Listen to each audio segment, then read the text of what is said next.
তারেক রহমানের আগমনের খবর জানাচ্ছিলেন এবং সেখানে তারা যেটা বলছিলেন যে আসলে তাকে সর্বোচ্চ নিরাপত্তা এবং অত্যন্ত সম্মানের সহিত তাকে কিন্তু বরণ করা হয়েছে এবং সেই ধারাবাহিকতায় কিন্তু তিনি ধীরে ধীরে মঞ্চের দিকে এগিয়ে আসছেন এবং তার জন্য আপনারা দেখতে পাচ্ছেন যে ৩০০ ফিটের বসুন্ধরা স্মার্ট সিটির পাশে এই ৩০০ ফিটের এই জায়গাটিতে তার জন্য মঞ্চ প্রস্তুত করা হয়েছে এবং এখানে দাঁড়িয়ে আজ তিনি ১৭ বছর পর সরাসরি বাংলার মাটিতে পা রেখে আজ মানুষের চোখে চোখ রেখে কিন্তু তিনি আজ নেতাকর্মীদের চোখে চোখ রেখে কিন্তু তিনি কথা বলবেন, ভাষণ দেবেন এবং তাদেরকে বার্তা দেবেন আগামীদের রাজনীতি এদেশের রাজনৈতিক, অর্থনৈতিক এবং সামাজিক শৃঙ্খলা ফিরিয়ে আনার ক্ষেত্রে বিএনপি তথা তারেক রহমানের যে মিশন ভিশন এবং তার যে দফাগুলো তারা যে ইতিমধ্যে বিএনপির পক্ষ থেকে যে দফাগুলো ঘোষণা করা হয়েছে সেই দফার পুনর্বিন্যাস বা সেই বিষয়গুলো তিনি হয়তো আজ জনগণের সামনে দাঁড়িয়ে তিনি জনগণকে সেই বিষয়গুলো তিনি সেই বার্তাগুলো আজ নতুন করে আবারও শোনাবেন এবং সেই কথা শুনে সেই বার্তাগুলোর মধ্য দিয়ে হয়তোবা আজ নেতাকর্মীরা নতুন করে আরও বেশি উচ্ছ্বসিত হবে, আরও বেশি উজ্জীবিত হবে এবং সেটি আসলে নিয়ে তারা মাঠে আগামী ১২ ফেব্রুয়ারি যে নির্বাচন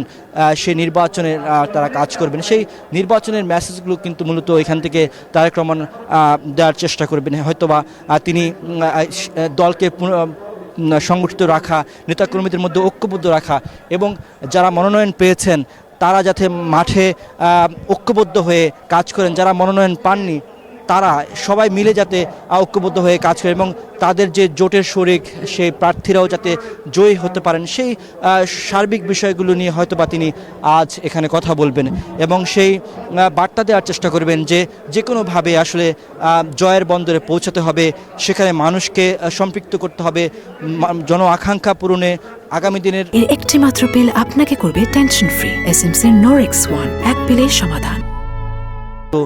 সাধারণ নেতাকর্মী তথা উৎসুক মানুষ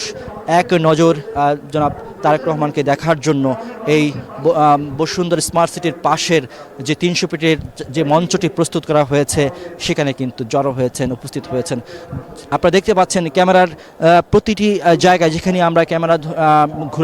ঘুরিয়ে দেখানোর চেষ্টা করি প্রত্যেকটি জায়গায় আসলে সাধারণ মানুষের অপেক্ষা এবং এই যে অপেক্ষা এটি কিন্তু গত কয়েকদিন ধরেই মানুষ কিন্তু এখানে এসে অপেক্ষা করছেন। অনেকে কিন্তু এসে এই প্রচণ্ড শীতের মধ্যেও খোলা আকাশের নিচে এখানে বসে বসে অপেক্ষা করছেন, এখানে রাতে ঘুমিয়েছেন এবং এই মঞ্চ পাহারা দিয়েছেন, মঞ্চ প্রস্তুত করার কাজে শরিক হয়েছেন। অর্থাৎ এই পুরো আয়োজনটি যাতে সুশৃঙ্খলভাবে হয় সেই জন্য কাজ করেছেন বিএনপির আয়োজক কমিটি বা যারা এটির সাথে প্রথম থেকে কাজ করছেন। অত্যন্ত সুশৃঙ্খলভাবে এই সভাটি যাতে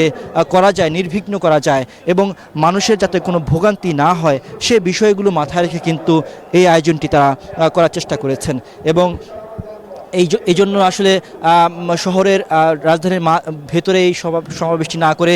এই জায়গাটিতে করা হয়েছে যাতে করে এখানে প্রচুর মানুষের সমাগম একদিকে যেমন ঘটবে, অন্যদিকে এটি আসলে মানুষের জন্য জনভোগান্তির কারণ হবে না। এসব কারণে মাথায় রেখে কিন্তু বিএনপির আয়োজক কমিটি বসুন্ধরা স্মার্ট সিটির পাশের এই জায়গাটি অর্থাৎ ৩০০ ফিটের মূল সড়কের সাথে এই মঞ্চটি প্রস্তুত করেছেন। যে মঞ্চে দাঁড়িয়ে আজ তারেক রহমান দীর্ঘ ১৭ বছর পর মানুষের সামনে দাঁড়িয়ে, গণমানুষের সামনে দাঁড়িয়ে, নেতাকর্মীদের সামনে দাঁড়িয়ে তিনি আজ ভাষণ দেবেন, কথা বলবেন